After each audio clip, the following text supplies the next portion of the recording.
Claire, thank you very much for doing this. The book, Small Things Like These, I think for many readers will hit against the notion of the art of reading, because I opened this book and I found myself reading it and being taken over by it, being fully convinced by it, and being so absorbed by it that I didn't think that I let the emotions of the novel hit me. It was as though the novel had bypassed any sort of critical capacity and moved into some other area, which was emotional, which was the nervous system, which that strange business of being taken in, taken over, taken in, taken over, taken up by a book. I think, like a lot of people, then I have reread the book. And so it's in the rereading, I really want to ask you some questions and make some comments. I suppose the first one arises from the notion of the particular and the universal, as to this is a very particular place in New Ross in this particular year. There's a moment in the book where you talk about someone coming with an Enniscorthy accent. And what's interesting is that people might say, how could an Enniscorthy accent be a different accent in New Ross, which is just 20 miles away, or less, in fact? And the answer is absolutely that there is an Enniscorthy accent, it's intact. And that the people in this novel speak in a very particular way. Sometimes there's an inversion of a phrase, as in a translation from the Irish, if they're talking familiarly to someone they know. Other times they're more formal. The dialogue is intricate. But the idea of New Ross itself, the river, the different factories, Albatross, Murphy Flood's Hotel in Enniscorthy, the sort of things that are in the windows, Quality Street chocolates, and the whole sense of an exact moment in an exact place. And it's out of that particular way of being exact that something rises, that it isn't merely local or parochial or provincial, that something arises from that particularity that actually speaks to the world. And I suppose the question is that for Enniscorthy people, certainly, New Ross is almost a foreign country. The people know Gorey better than New Ross, that New Ross is almost Waterford. Is that right? Yeah. Sorry. Yes, I think people do associate New Ross with Waterford. It's where you pass over the bridge. It's where you cross the Barrow to get to Waterford. And for me, it's a strange town in some ways, because it is on that border and has this beautiful dark river flowing through it. And to me, I also associate it with some coal smoke, which to me was quite an exotic thing when I was growing up, because we couldn't afford coal. We had sticks, we had logs. But going back to your question about how do you get the universal out of the particular, I don't see myself being able to do it in any other way. Because if you don't have the particular, you won't have a picture. And if you don't have a picture, I don't think it's possible to take a reader there. I certainly amn't one of the readers who is taken along by a story which isn't visual. And I need those particulars, what I call authenticating details, in order to be taken in and to be taken there. And then I feel assured that I'm in good hands. And then I will go along with what happens. But I also like them to hide, if you want to call them the bigger issues. I like those to be concealed within what is particular, rather than to feel in the presence of a story that preaches to you. Those particularities include, I think, the most intimate sounds and sights. For example, he's filling hot water bottles. So Furlong rose then and filled the electric kettle to make up their hot water bottles. When it came up to a boil, he filled the first two. Now watch this, pushing the air from each out in a rubbery little wheeze before twisting the caps on tight. And then there's a moment very soon afterwards where it's getting night and the rain had come on again, was blowing hard against the window pane, making the curtain move. Now this, from inside the cooker, he heard a lump of anthracite collapsing against another and put a little more on. And what I would suggest about those two details is that it's not merely that that there's a sound in one, the anthracite, in the other, it's visual. And in both, it's particular. In both, the rubbery wheeze gives a sense anyone has ever done that, getting the air out of a water bottle. But also, they bring with them a sort of resonance, a sort of funny thing about objects, about the way, just the way that's described. I suppose Joyce would call it epiphany, but that it isn't merely a particularity. It has some resonance or some lift in it that actually, by hearing it, by seeing it, an emotion comes with that, which is very, very hard to define, as you can see. I'm just struggling, but is nonetheless vital in keeping the reader not only convinced, but emotionally engaged in somehow or other in this atmosphere you've made. Well, I think probably it may have to do with their being connected to heat, because it is a winter story and it's a very cold, wet winter. And in the first case, he's making up the hot water bottles for the girls. And then in the second, there's the anthracite collapsing against the other and the draft coming in, the feeling of the cold coming in again. And one of the things I used to feel afraid of when I started writing was reusing what I had chosen. And now I really rely on reusing what I've chosen, that you try and choose well, which I think is very difficult at the beginning. You don't know what you're doing at the beginning. At least I certainly don't. And then when you have made a decision or a commitment, at least for a time, a period of time, and you're going to try that particular point of view or that time, I think then it's very interesting to just reuse the cold and to reassure the reader that what they thought was true is actually true, and that you go in rather than going on.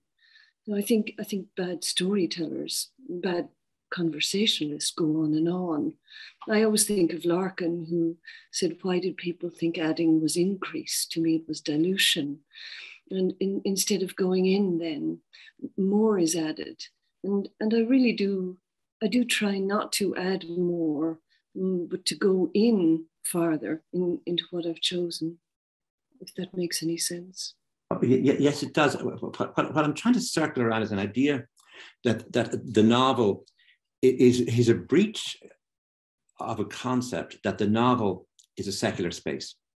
In other words, that our job as novelists is to make things and is to have objects and people who are in search of some sort of happiness on earth that will be helped with money, with good luck, with maybe coincidence, and that people face their destiny in a material world, and that the novel rose in a time when people got more chances and when choices could be made by many more people, and that what people were seeking was love leading to marriage, but marriage itself being a place of comfort or material ease.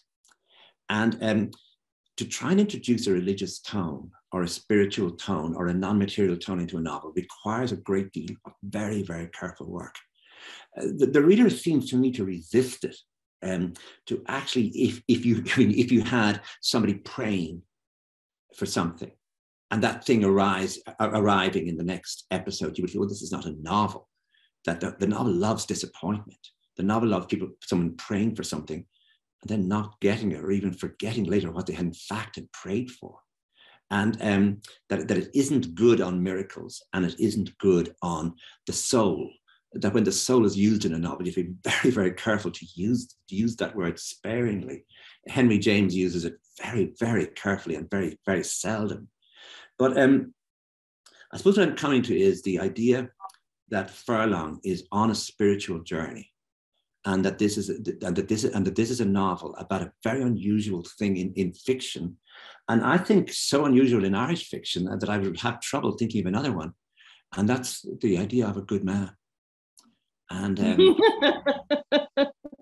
I mean, the country is filled with them. I mean, it's not as though we don't have good men, and good fathers and good uncles and good brothers and good sons. But actually, when you look through, Simon Dedalus isn't a great help in this. Even Leopold Bloom himself, that you just go through the body of Irish fiction. I mean, you go through John McGahern, for example, and you have this extraordinary father going right through from the barracks right through to amongst women, and you have broken a mold. I mean, part of the reason why I was so engrossed in this was, no, is he going to get drunk? No. Is he going to do something funny?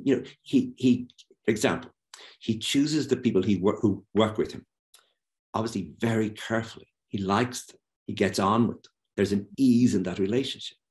He loves his daughters. There's a beautiful moment when the youngest daughter is just shy of Santa Claus. She just wants to hold on to him, and that's fine. And his wife thinks that's fine, but he doesn't. Will she be all right in the world? He'll protect her in that moment, and the other girls have gone and they're excited, and she's not. And you get this moment where he has this fatherly love for her and wanting to protect her, and there's nothing else involved. It's not just visceral. It's kind. I mean, his nature is a kind nature, and it's a very difficult thing to do because the reader is waiting for in Irish fiction, and Irish theatre is worse. They're always waiting for a man to shout. What I'm wondering is, I'm wondering, how conscious were you of making Furlong so that he wouldn't fulfill your expectations to be in some way or other a problematic figure? Well, I'm really not that clever in the sense of thinking consciously about that or plotting it, or I feel as a writer that I'm more a servant than squire, and that my job is to listen and to try and follow what is there and listen for what is there and discover it and put it down as evenly as possible without exaggeration, and to not ask the central character to bear any of my preoccupations, because I think if I rely on my belief that if you're thoughtful, your thoughtfulness will somehow come out in the prose, and that you don't have to really make decisions about it as you go along. If you can find a central character who be the vehicle for something you may or may not want to say. Again, I think whether or not you want to say it is neither here nor there. The imagination comes out to meet the brave. So with Furlong, like you, there were moments when I thought he would notice, and I think in one draft I did have him noticing the smell of alcohol when he passed the pub at Christmas. But then it just didn't sound right. It didn't feel like it belonged to his point of view, and he just wasn't a drinker. But even though it may seem to be the story of an heroic, kind man, I think it's also the story of a man breaking down. I think this is the story of a man who is almost middle-aged. He's 39 years old, breaking down, and that he has carried gracefully what he has carried quietly all through his life, and that somehow now what he has had to bear, that the furnace of the 1980s, Catholicism in 1980s, and the depression and the backwardness and the cold, wet winter has somehow brought him to this place where he's no longer able to carry on, no longer to carry on as ably as he was, and that he's stumbling emotionally, and that this is actually an account of a man's breaking down. And I believe the ending could be interpreted as an act of self-destruction. I think readers, well, there must be readers who will connect this novel to James Joyce's The Dead. And I'm not sure, my hunch would be that you didn't do this when you were working, you didn't think about that. I just want to put a few things into your head. I think the idea of ritual in that story and the idea of ritual in your novel, for example, the making of the Christmas cake, which might seem just an ordinary thing. Again, we're talking about that idea of putting a glow around ordinary things so they seem to shimmer on the page or do something emotional way beyond their mere function as description. The creation of the Christmas cake, say, or the description of all the things that are in the windows as he's walking through the town, that all of those things create in him a sort of sense of belonging, of ritual, of year in, year out. But there's a ghost of Michael Fury in your book too, which is, of course, the ghost of his mother and the the double ghost of his father, missing from the ritual. So that as he's with his daughter, there's a wonderful moment where, his wife just said, "You're thinking about something else this evening." And of course, he can't share with her in exactly the same way as Greta and Gabriel have not been able to share. She's not been able to share with him the ghost of Michael Fury. But in this ritual season, what the story can do is find someone that's not contained in the ritual. And then they come in as ghost, as uneasy presence, as a sort of haunting. Does that make any sense to you? Well, yeah, yes, it does. And it's so interesting that you compare the two stories. But I mean, Greta in The Dead does tell Gabriel about Michael Fury and she does get it off her chest, whereas Furlong is somebody who doesn't. He doesn't say anything. And I think that is part of his burden, is that he doesn't talk about what he's carried. So to that extent, his inarticulacy becomes an important thing in the story, that it isn't as though he's not garrulous. He's not a storyteller. He's someone people trust because of his, in a way, silences, that he delivers on time, rather than telling you he'll deliver on time. And yes, and yes, and I don't see that though as being inarticulate. I see it as part of his loneliness, that he is unable to speak of it. But I suppose what I mean is that around the town, he's not known as a sort of a hail fellow well met, that he's solid rather than a talker. I mean, the way in a Wexford town, someone who talks too much would be laughed at or despised in some way. But someone who just sits there has a different role. Yes, but he's neither. I would argue that he's neither one nor the other, simply because he can't sit still.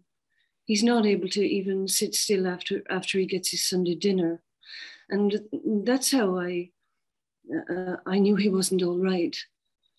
Because he wasn't able to sit in peace, even after earning it, after a week of hard work and heavy lifting, he wasn't able, and he has difficulty sleeping through the night also. And those are the things I rely on, because I think we're first of all physical, and it's the physicality of the life I rely on to find the details of the emotional state. And then when you have the emotional state set in a social background, you're able to say something about the society and how the society then may have produced that in the human being and in the family and in the home. It's very difficult for novelists to write about work, basically because if you're writing novels all day, it's not as though your knowledge of actually how, say, working in creating software or doing things that most people do in Ireland now who have work. And novelists are bad on this. And, you know, I found that my mother worked as a bookkeeper, and I know all about totting, and I know all about, you know, invoice and reconciling. And I put that in a few books, but it's very difficult and to imagine another person's work. Now, it's an absolutely inspired idea.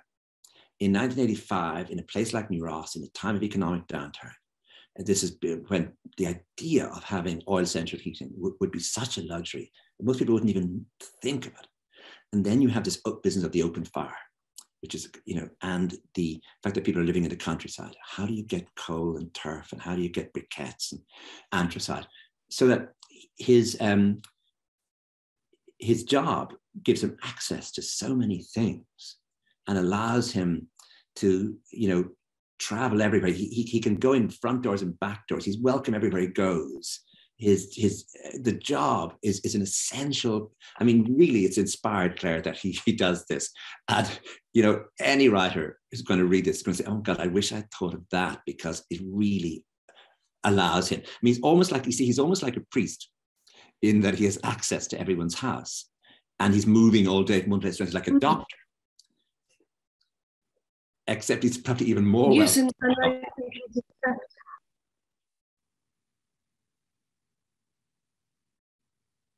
Sorry? I'm sorry, Colm, there was a little bit of a glitch in the sound. Okay. Yes, and he's expected. He's expected in the houses, and they're looking for him. And if he doesn't come, he's missed, even though it may not be he himself. You know, but what he brings. But still, I think that's fascinating that you see him as almost a priestly figure going from house to house. Or a doctor. Mm. You talked earlier about the notion of self-suppression being necessary for a writer. In other words, I always ask, like, why do you write journalism? I said, well, very simple, to get all that poison out of myself so that I don't have any need for it. If I'm writing a story or a novel, I can actually hold back from, you know, putting in things that might be just things I should be writing as an op-ed piece or an editorial or something. And I think what you do in the book is you give his wife a great amount of power in that her saying, don't stop giving money to people, you know, stop being this sort of, you know, be very, very careful that our life is precarious. And indeed, the way the woman who you know, Mrs. Keogh speaks, but the way Mrs. Keogh speaks is different. She's much more intrusive in the way she comes in with the argument, whereas the wife is much quieter in her insistence on don't get involved with this, you know. And the reader, what's interesting, what you've done is the reader realizes the real dangers of this. He has daughters, you know, some are in the convent already, others will be going to the convent. Eventually he might have, you know, 3 or 4 children all in the convent. And of course it's a different convent, but as Mrs. Keogh says, they're all in this together. And the reader really fears for him because getting involved, even to the extent he's got involved early in the story, is really dangerous in that small community and will mark his daughters. So that you end up seeing it, and what I'm saying is you end up seeing it from his wife's point of view, even though you don't give her point of view a lot of space in the book, but you give it enough space to make it really matter. Well, I think it's very difficult if you're under financial pressure and you have 5 children in a time in 1985 Ireland.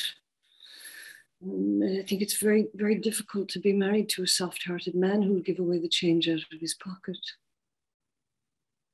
And yes. It could be the difference between having enough and not having enough at the end of the week. So that's her position, and she's got to take that into consideration and keep an eye on him and keep him in check sometimes. And I suppose the question then is, does this come to you? It couldn't really, could it come to you as a single way that you're going to proceed before you start the novel?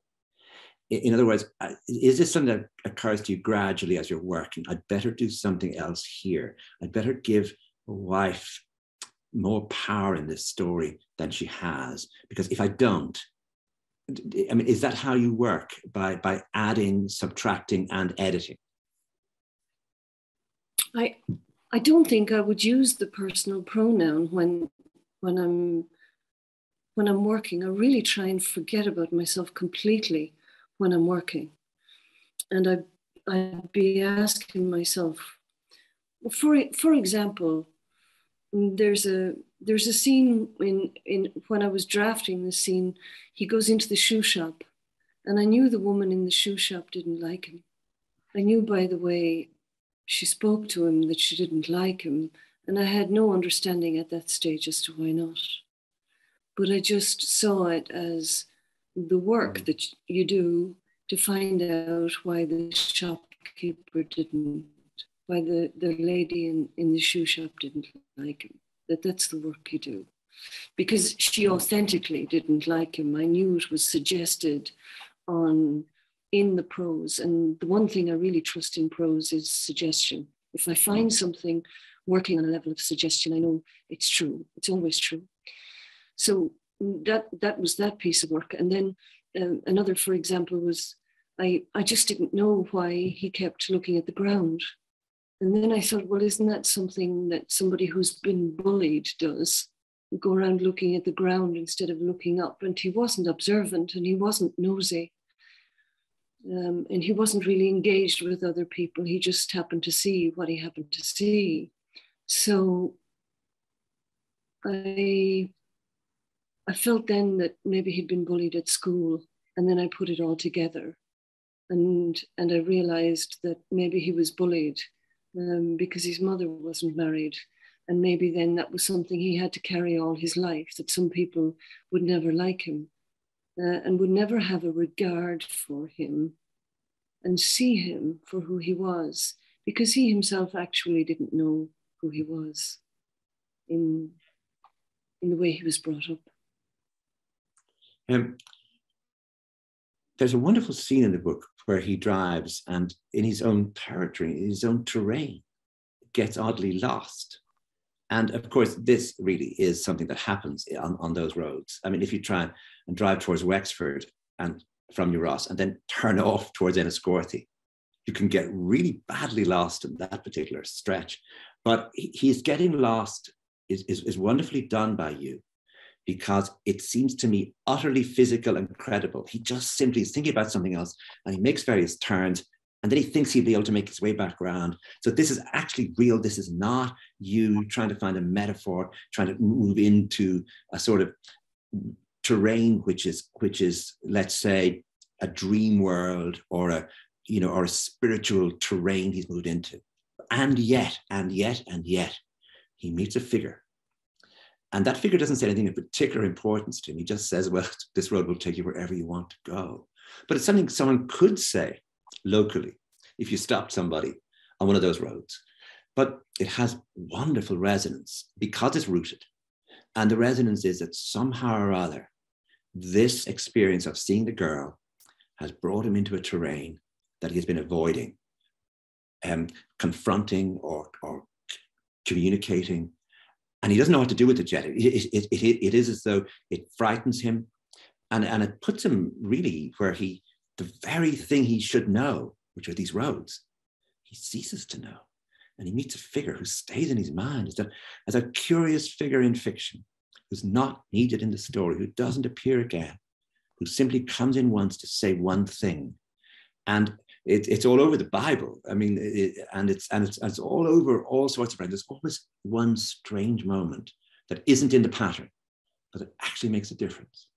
And what I'm asking, I suppose, if this is could you come to the question is that notion of rootedness and of letting the rootedness do the work. Is that what you're talking about when you say suggestion?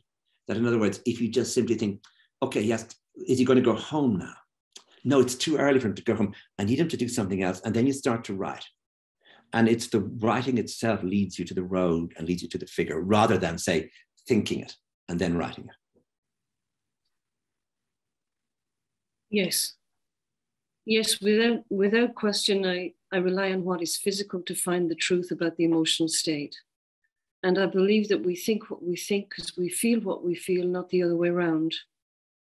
And so when you're working, you follow that. In other words, you see where this next sentence will lead you using instinct. Yes, and relying on what is physically plausible at that time in that place for that point of view, in that point of view. And I never think about symbols because they're everywhere. And I don't look for metaphors because they'll naturally surface. If you're in the right place, you'll just wind up on a road with fog. And the fog, well, it certainly wasn't meant to be anything clever. It just happened to be on the road that night. And that's how he lost his way and couldn't see clearly. When he sees the girl, there's a moment. I mean, it's beautifully described where, it really is an extraordinary piece of writing where he sees her. He couldn't properly see and was obliged to go back to the lorry for the torch.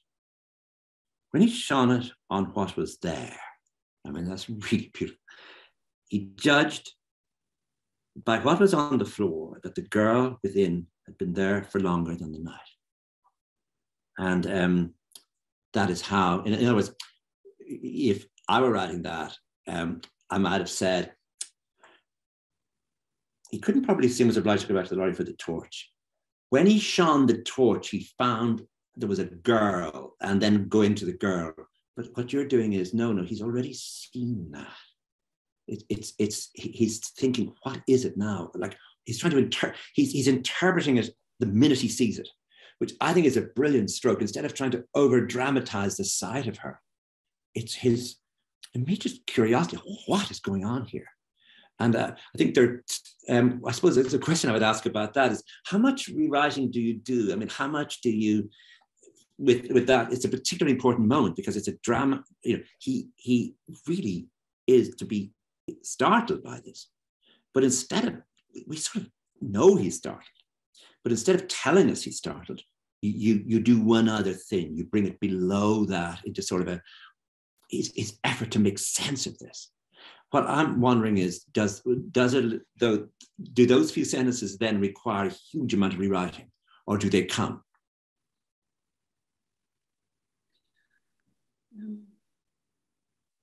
I don't remember exactly how much time I spent writing that scene, but I do an awful lot of rewriting, and I've so many drafts of this book. They're probably from my waist to my head, if you put them one on top of the other, single side, double spaced. What you say about dramatizing, I really think that narrative feeds on tension. And tension always comes from loss. Drama doesn't always come from loss. Drama can just come from drama. It can come from somebody who's really boring, being dramatic, and it's tedious and dull. We've all seen hugely dramatic things on TV, and they're just so dull. But tension, I think, is dull because it is organically hitched onto loss and physical loss. And in this case of seeing something which you will never be able to unsee, that's no longer a possibility for him to go back to the time before he saw this. So I actually think that if drama and tension were two people at a party, the tension when she saw drama coming into the room would want to leave the party. because one, the tension is actually reviled, but just there's something repulsive about drama to tension, because drama just wants to take over and be loud. And tension is the opposite. Tension is what shines the light on what excrements she'd had to make there, and realizing that how long she's been in the shed, and not actually wanting to see the girl because it is too much. Whereas drama wants to shine the light on the girl. Whereas drama wants to shine the light on the girl.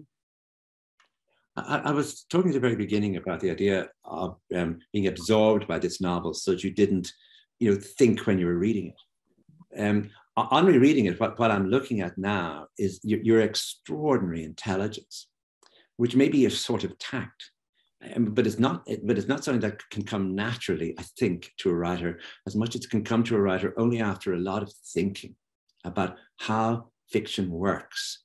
And I suppose it made me realize, I think you have been teaching quite a lot, and I think you've been talking quite a lot to serious people about how fiction is made. And I'm wondering if could have helped you in doing something so intelligent. I mean, just so rich with intelligence. Towards the end of the book, when he's in the convent and he's in two minds. First of all, he doesn't want to be in the room with that nun, with the Reverend Mother.